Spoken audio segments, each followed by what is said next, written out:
Да снимам. Готови. Абе няма боляри, бе. Болярите? Турски заптета са го карали. Турски заптета отделно, но боляри са го съпровождали. Боляри няма да ти биде. Няма сега. Чакай само. Тук е местното население. Съда да не отпадат плани. Раздялата се тук. И после, като всяка раздяла, с плач.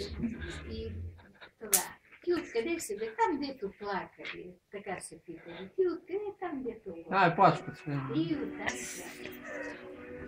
другата ли? А истински патриарх е ти ми? Чакай сега, Генчо. Чакай за да кажа. Ти вода, няма си налева. Може си налева ти малко. Нали си? Кой си искаш? Той е вода, аз си налева. Легенда си има доза истина. Да. Друга... Някой път да.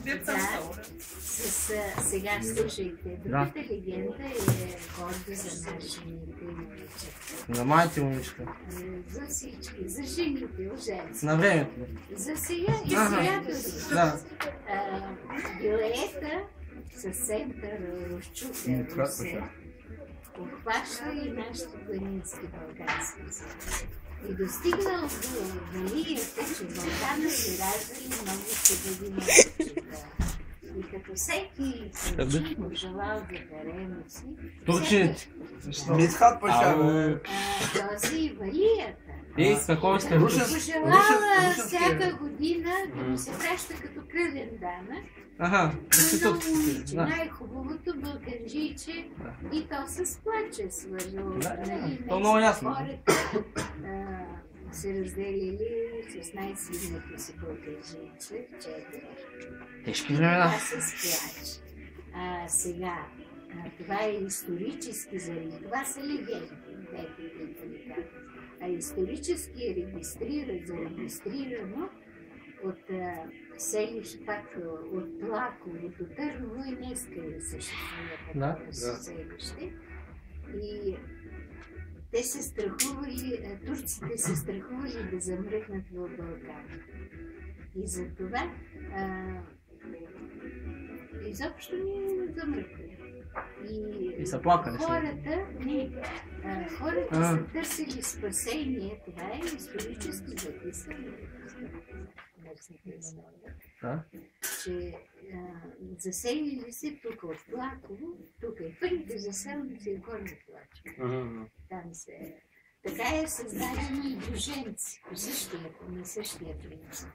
Жена с цялото си болярка и била, с цялото си домочадие, тръгнала в Балкан и Знам, да видео. Не, той е на същия принцип, не е легенда. Двете истини са това. Турците. Хайдути и хайдуци. Махнем Ботев. Той е мошенник, нали? Всички са били... Ботев е мошенник. Нали?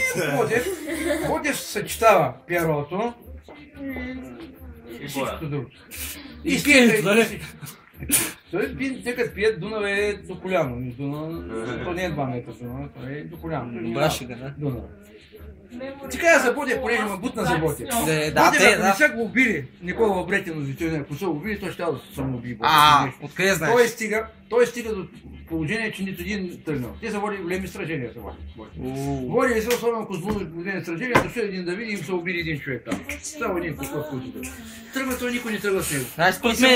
Хората са му ги избили и на милен камък, той искал да мине врата оттатък да бяга, вече няма какво да прави.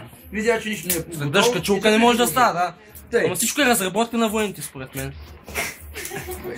Военните? Според мен е неултима някаква връзка цялата работа. Той тръгва, обаче никой не са подготвени хората, няма кой да тръгне. Никой не го подкрепя. И зато им го избиват хората. А по България кога има обединили за нещо? Само 43 души са останали, които са ги правили Диар, Бикир и т.н. и са ги върнали след това.